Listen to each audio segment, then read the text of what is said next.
존 메이나드 케인즈 의견이 그런 얘기를 했었거든요. 인플레이션은 한 사회의 부의 총량엔 변화가 없지만 인플레이션을 통해서 부를 이동시켜 놓는다. 그러니까 여러분들 이제 줄을 잘 서야 되는 거예요. 이런 식이에요.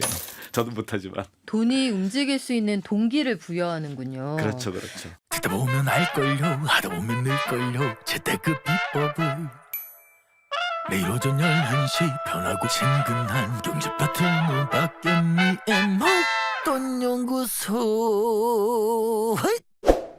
돈 되는 지식으로 빼곡하게 채운 편의점입니다. 목돈연구소에만 있는 그런 편의점이죠. 지식편의점 미래에셋 투자와 연금센터 이상건 전무와 함께합니다. 안녕하세요. 예, 반갑습니다. 자, 오늘 지식편의점에서는 어떤 물건을 떼왔을지 너무너무 궁금한데 오늘 전무님 어떤 물건입니까? 오늘은 네. 인플레이션에 대한 얘기를 좀 나눠보려고 그래요. 인플레이션. 예. 이거 그동안 우리 되게 괴롭혔던 고물가.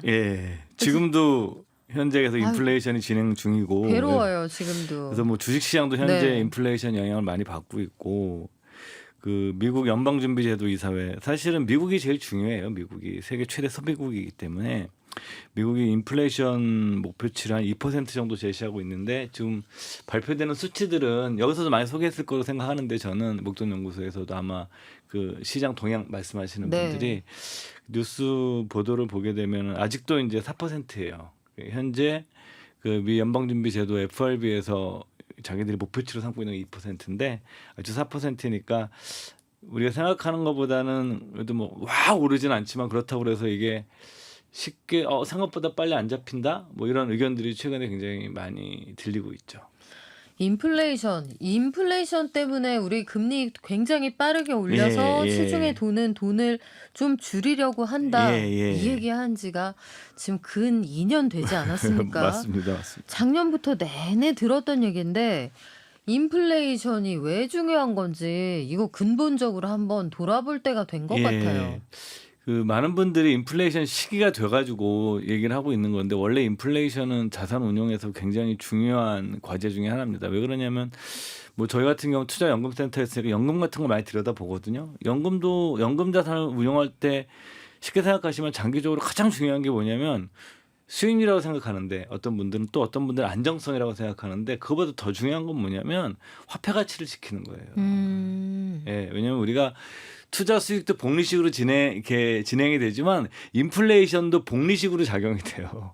4%도 4% 오르면 4% 복리가 되는 거예요. 이게 뭐냐면 4%도 빼고 또 4% 가는 게 아니라는 거죠. 복리식으로 작용되기 때문에 시간이 지나고 나면 화폐 가치를 굉장히 많이 떨어뜨려요. 그래서 우리가 이제 연금자산 같은 거 운영할 때 제일 중요한 거는 뭐냐라고 말씀드리면 안정성, 수익성도 아니에요. 먼저 화폐 가치를 지키는 거거든요. 수익률이 물가를 이기는 거. 예, 반드시 이겨야죠. 이기지 않으면 의미가 없는 거거든요. 그것 자체가. 그래서 여러분들이 인플레이션은 그 최근에 많이 등장해서 화제가 되고 있지만 원래 자산운용에서 굉장히 중요한 과제라는 거. 그리고 이제 두 번째로 최근에 왜 이렇게 인플레이션이 많이 사람들이 좀 불편해하냐면 과거 20년간 인플레이션이 굉장히 뜨뜻미지근한 우리가 이제 미온수라고 그러죠. 미온수처럼 굉장히 샤워하기 좋은 온도의 경제였었어요. 네. 그러니까 주식시장이나 자산시장이 다 가장 좋아하는 형태예요. 물가도 조금씩 오르고 물가가 안 오르는 건 경제가 성장이 안 된다는 게 더 안 좋은 거거든요. 그러니까 물가는 조금씩 오르고 금리는 낮고 이런 시기가 한 20년간 있었기 때문에 지금의 인플레이션이 굉장히 강도가 더 센 거죠. 왜냐하면 모든 사람들이 인간이라는 게 최근의 경험을 더 강한 경험으로 보잖아요. 그걸 최근성 편향이라는 게 이런 심리학에서 얘기를 하는데 20년간 그렇게 굉장히 안정된 상태라고 생각을 했는데 갑자기 인플레이션이 빵 터져버리니까 사람들이 굉장히 이제 힘들게 느껴지는 거예요. 당황스럽게. 그래서 최근에 인플레이션이 중요한 거고 세 번째로는 인플레이션은 그 우리가 돈이라는 것 자체는 돈 자체로서 그 의미가 없어요. 물론 화폐의 기능에는 우리 경제학 교과서를 보게 되면 뭐 가치 저장 기능도 있고 교환 기능도 있고 이런 것들이 있는데 사실 돈은 가장 중요한 거는 경제 윤활유 같은 거예요. 돈이 잘 돌게 하는 건데 그러기 위해서는 돈은 이 서비스나 물건과 그 교환이 되면서 윤활유 역할을 하는 거거든요.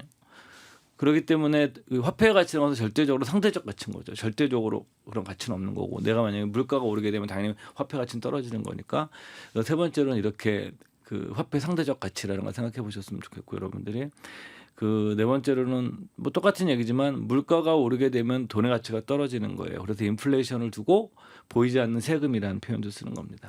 무서워요. 예, 덜덜덜. 예. 그래서 이것은 네. 소위 말하는 인플레이션은 간접적인 징수 효과가 있어요. 화폐 가치를 떨어뜨리기 위해서 내 세금을 보이지 않게 네. 걷어가는 거기 때문에 정치인들은 기본적으로 직접적으로 세금을 걷는 정책보다는 인플레이션 어느 정도 용납하는 방향을 더 선호해요. 그래서 이제 70년대에 네. 그 베트남 전쟁 당시에 닉슨 대통령이죠. 미국 이 양반이 그 미국이 그때 근본이제였었으니까 돈을 더 찍어낼 수가 없거든요. 근본이제라는 것은 내가 은행 창고에 있는 금만큼 극단적으로 돈을 찍어낼 수 있는 건데 도저히 안 되겠으니까 71년도에 근본이제를 폐기를 하죠. 그 닉슨 독트린이라고 그러는데 시간 되시면 여러분들 한번 71년도부터 지금까지 미국의 그 통화량 증가량을 보세요.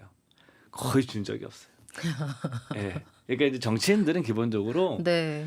직접적인 세금을 걷는 정책보다는 물가를 좀 돈을 푸는 정책을 더 선호하고 당연히 푸는 정책은 물가 상승의 압박이 있습니다. 그래서 우리가 물가라는 것 자체를 항상 우리가 자산 운용하는 사람들은 항상 고민해야 되고 항상 생각해야 되고 투자할 때 가장 중요한 벼슬 놓으셔야 되는 거죠. 그렇죠. 그리고 물가가 이렇게 오른다 한들 단기간에 급등하는 게 아니면 조세 저항이 없을 거 아닙니까? 맞습니다.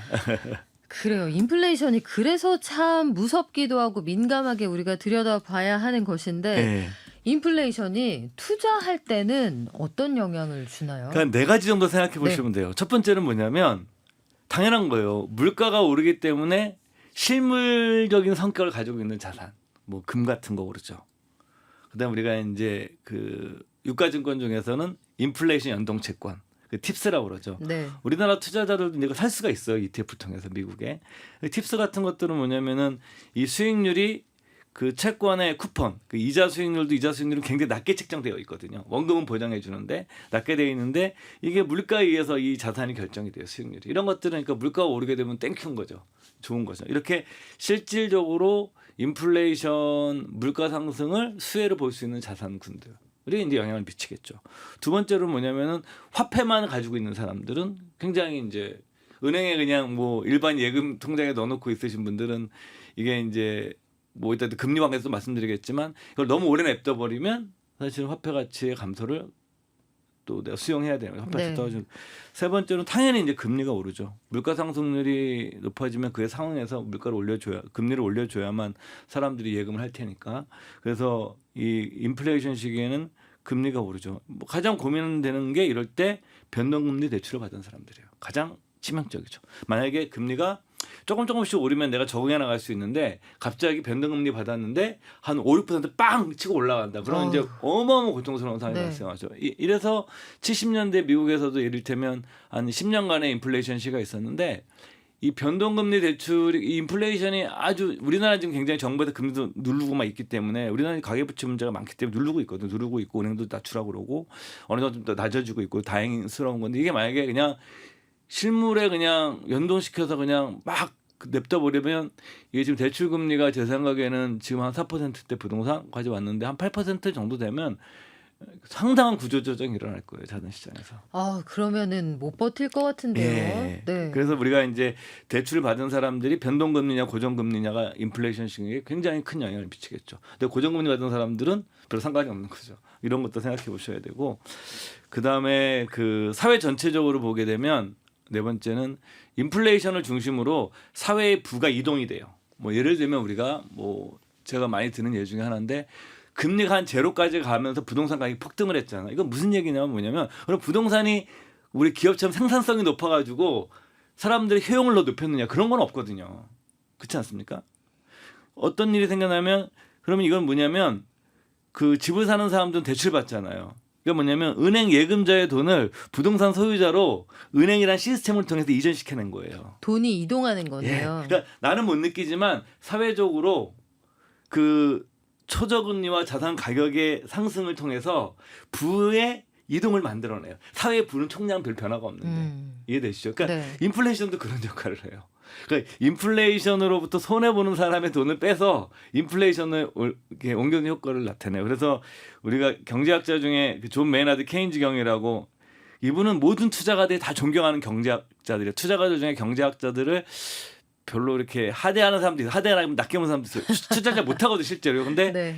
그 케인즈 경에 대해서는 다 존경심이 있어요. 어. 왜냐하면 투자도 너무 잘했기 때문에 이 사람 세계적인 경제학자였고 거시경제학의 창시자면서 굉장히 뛰어난 주식 투자가였기 때문에 이분에 대해서는 좀 더 리스펙을 합니다. 다 투자가들, 인류 투자가, 세계적인 인류 투자가들도. 그 존 메이너드 케인즈 경이 그런 얘기를 했었거든요. 인플레이션은 한 사회의 부의 총량엔 변화가 없지만 인플레이션을 통해서 부를 이동시켜 놓는다. 그러니까 여러분들 이제 줄을 잘 서야 되는 거예요. 이런 시기에는. 저도 못하지만. 돈이 움직일 수 있는 동기를 부여하는군요. 그렇죠, 그렇죠. 그래요. 인플레이션 압력이 있을 때 그러고 보니까 물가가 오를 때 주가가 움직여요. 예, 맞아요, 실제로 맞아요. 주식 시장에는 그러면 악재라고 봐야 됩니까? 이건 우리가 이제 정확하게 뭐 완벽한 공식 같은 건 없죠. 네. 뭐 이럴 때 역사적 경험들을 한번 살펴볼 필요가 있는데 우리가 80년대 20년간 주식시장이 되게 좋았어요. 우리나라는 뭐 미국보다 못하지만 미국은 정말 미국 증시 역사상 60년대 이후에 최대 호황장이었고 가장 사이클이 긴 시장이었거든요. 이 시기가 어떤 거냐면은 적정 수준의 물가 상승과 낮은 수준의 금리. 이걸 이제 골디락스 경제라고 얘기를 하죠. 골디락스 경제. 이 골디락스 경제가 제일 좋은 거예요. 사실은 물가는 조금 오르면서 금리도 조금만 오르는 게 주식과 부동산 시장에서 가장 자산 시장에선 가장 행복하게 생각하는 시장이에요. 근데 그럼 거꾸로 얘기를 하면 이 둘 중에 뭐 하나만 사고 쳐도 다 이 시장에는 안 좋다고 보는 거예요. 그래서 뭐냐면 우리가 장기적으로 보면은 인플레이션은 주식에 대해서 그렇게 나쁜 영향을 미치진 않아요. 그러니까 장기적인 관점에서는 기업이 만약에 인플레이션을 흡수해가지고 물건 가격을 올릴 수 없는 기업은 다 부도나기 때문에 인플레이션의 압력을 통해서 자기의 제품 가격을 인상할 수 있는 기업들은 훨씬 좋아져요. 뭐 최근에 라면 회사, 뭐 네. 설탕 회사 이런 회사들이네요. 그렇죠. 네. 여러분들 라면 회사 망한 거 보신 적 없을 거예요. 없죠. 예, 물론 주가는 오르고 내리겠지만 이런 회사가 뭐 와 물가 많이 올라 그렇다고 망하지 않아요. 원래 싼 제품 파는 데다가 물가를 올리더라도 소비자들이 그 가격을 수용합니다. 왜냐하면은 먹어야 되거든요. 그럼요. 그러니까 네. 이런 기업들은 장기적으로 보게 되면 오히려 이런 시기가 지나면서 매출이 늘어요. 그렇지 않은 기업들은 다 도태가 돼요. 그렇죠. 망하겠죠. 네. 이걸 할 수 없는 기업들은. 그러니까 장기적으로 주식은 또 좋아요. 근데 단기적으로 인플레이션이 급등하는 시기에는 주식은 다 안 좋아요. 부동산도 안 좋고.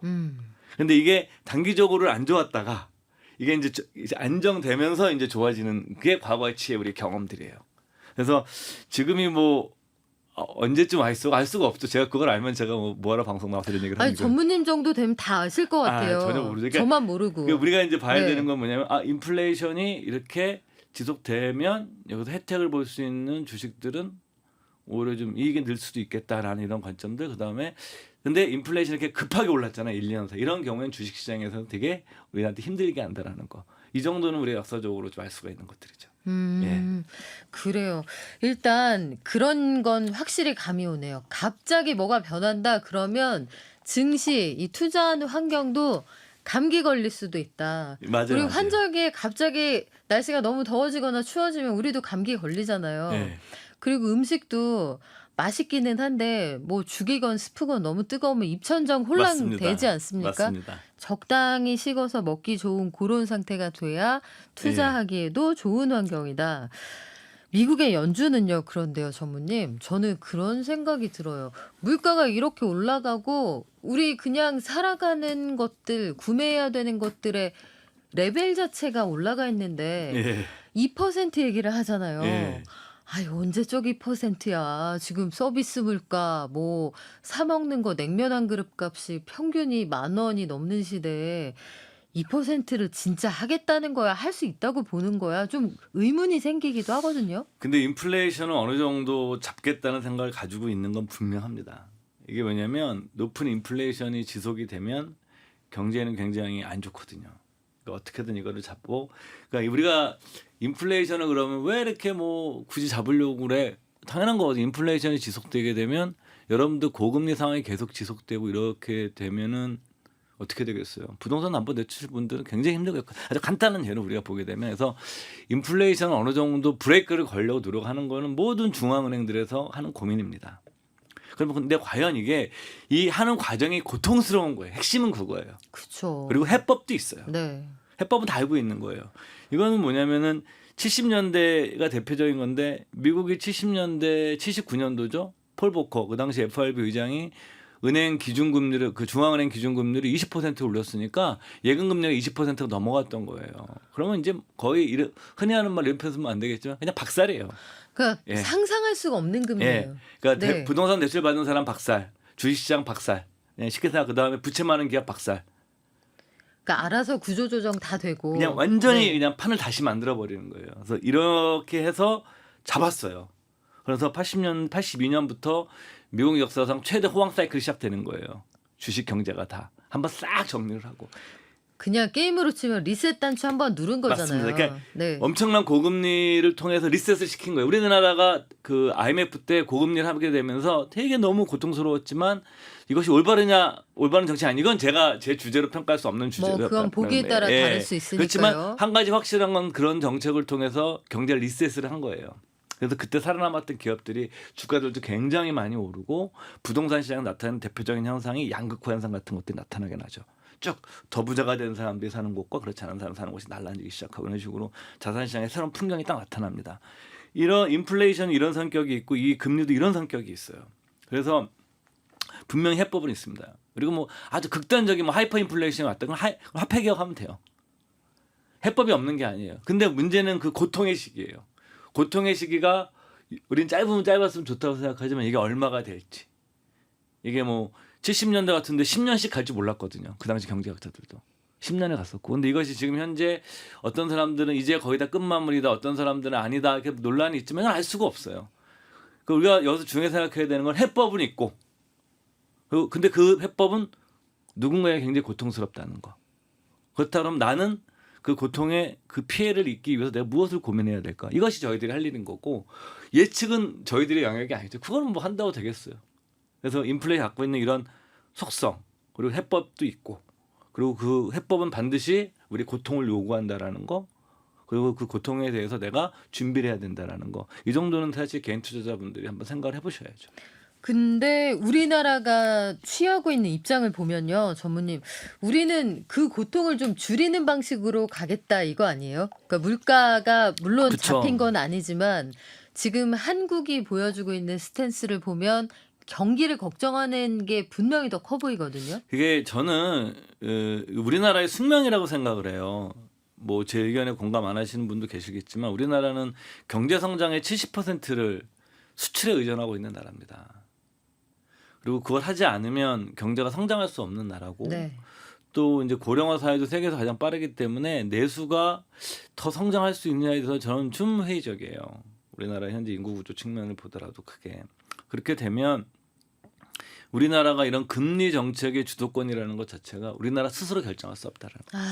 우리가 운전석에 없군요. 그렇죠. 그러니까 네. 미국이 결정하는 걸 우리들은 그 어느 정도 참고를 하고 그거에 맞춰서 우리가 영리하게 답을 찾아가는 것이 저는 우리나라 그 중앙은행에 계신 분들 지금 뭐 잘하고 계시고 되게 훌륭하신 분들 그분들이 역할이라고 생각하지 이런 식으로 급변하는 시기에 이것이 뭐 우리는 우리 길을 갈 거야.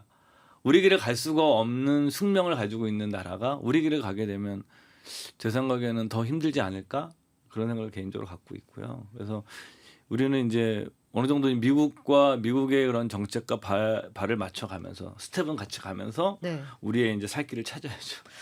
이창용 하는 총재가 그래서 누누이 하는 얘기가 있잖아요. 우리는 정부로부터 독립돼 있지만 미국 연준으로부터 독립되어 아유, 있지 않다. 또 이창용 총재님 같은 경우 사실은 이런 국제 통화 이런 거에 우리나라 최고의 전문가시니까 그쵸. 예, 잘 뭐 아시는 분이고. 다방면에 경력이 예. 많으신 분이니까요. 그래서 인플레이션을 견딘다는 게 그리고 해결한다는 게 참 여러 가지 고통을 수반하기도 합니다. 예. 말씀해 주신 것처럼 그래서 70년대에 고물가 시기에 파산하는 사람들이 많았다 이런 말씀도 해주셨고 아니 그래서 길게 말씀을 나눴는데 이 보내드리기 직전에 아주 근본적으로 그런 의문이 드네요.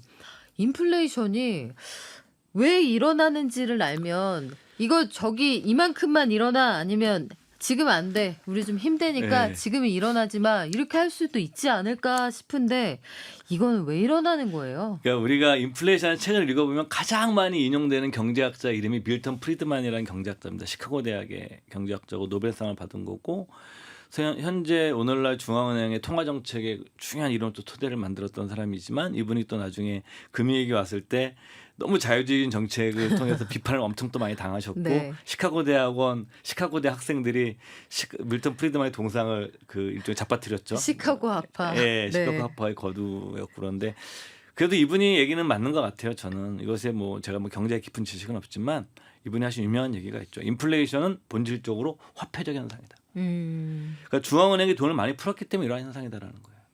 그러니까 해법도 나와 있는 거예요. 그렇기 때문에 돈을 걷어들이고 금리를 높이면 되는 거예요. 그렇게 생각하니까 간단하네요. 통화 증발 때문이야. 네. 그러니까 통화 긴축하면 돼. 이런 예, 말씀이네요. 어쩌면 굉장히 심플한 정책인데 네. 이것이 굉장히 또 많이 간과되는 주장이에요. 우리가 2008년 이후에 돈을 너무 많이 푸는 건 사실이거든요. 네. 근데 재미난 건 일본이에요. 일본은 돈을 그렇게 많이 풀었는데도 계속 디플레이션 경기였었어요. 풀면 물가가 오르는 게 안 오르는 것보다 더 좋은 거예요. 우리가 이런 걸 잘 이해하셔야 되는데 와 경기가 어려서 돈을 막 풀었어. 근데 경기가 계속 안 좋아져. 유동성 함정에 빠졌다고 그러는 거거든요. 그럼 디플레이션이 오게 되면 디플레이션은 인플레이션보다 훨씬 더 고통스러워요. 그래서 일본은 지금도 어떠냐면은 다른 국가들은 다 금리 올렸는데 일본은 계속 버티고 있는 거예요. 그러니까요. 자기들은 아직 디플레이션을 보고 있는 거예요. 20년, 30년 디플레이션이니까 우리는 이래도 우린 돈 풀어야 돼. 그래서 일본은 주식시장 막 띄우려고 그래요. 막. 요즘에 그래서 살살 살아나는 것 같더라고요. 또 우리 버핏 옹께서 한번 또 일본에 딱 투자를 하시니까 또 한국 얘기도 한번 해주지. 예. 네. 옛날에 한국 사셨었는데 제가 알기로는 모해산 손해보고 파셨던 것 같아요. 예, 모해산 맛있게 많이 나셨는데 네. 예를 들면 근데 그래서 왜 일본의 움직이는 게 재미난 거예요. 일본은 딴 데 다 금리 올리고 그러는데 쟤네들은 왜 계속적으로 돈도 그쵸. 푼다고 그러고 금리 낮춘다고 그러고 오히려 쟤네들은 주식시장을 막 띄우려고 안달이 나 있어서 심하게 표현하면 일본은 중앙은행이 ETF를 사고 그랬잖아요. 그렇죠. 예. 상상을 해보세요, 여러분들. 한국은행이 우리나라 코스피에 ETF를 산 거예요. 우린 난리가 난리죠. 있을 수 없는 일이에요. 네. 근데 일본은 네. 그런 것까지 하면서도 하려는 게 그만큼 디플레이션에 공포가 있는 거예요. 일본에서. 그래서 우리가 이렇게 어떻게 보면 중앙은행의 정책이라는 게 물가에 따라서 어떻게 극명하게 보여주는지를 보여주는 거고 그래서 우리가 돈을 풀 때는 우리가 자산을 소유할 때지만 돈이 너무 많이 풀렸을 때는 또 보여주는 거죠. 저도 빠져나오진 못했지만 좀 그때는 좀 또 조심해야 되는구나. 다시 한번 또 생각을 하게 되는 계기가 되는 거죠. 그래요. 네. 여러분 물가가 이렇게 무섭습니다. 그리고 고물가 우리 아직도 이 상황 정리되지 않았는데요. 물가의 중심에서 한번 물가의 중심이 어디쯤에서 어떻게 끝날지 외쳐봤네요. 지금까지 지식편의점 미래에셋 투자와 연금센터 이상권 전무와 함께했습니다. 고맙습니다. 예, 고맙습니다.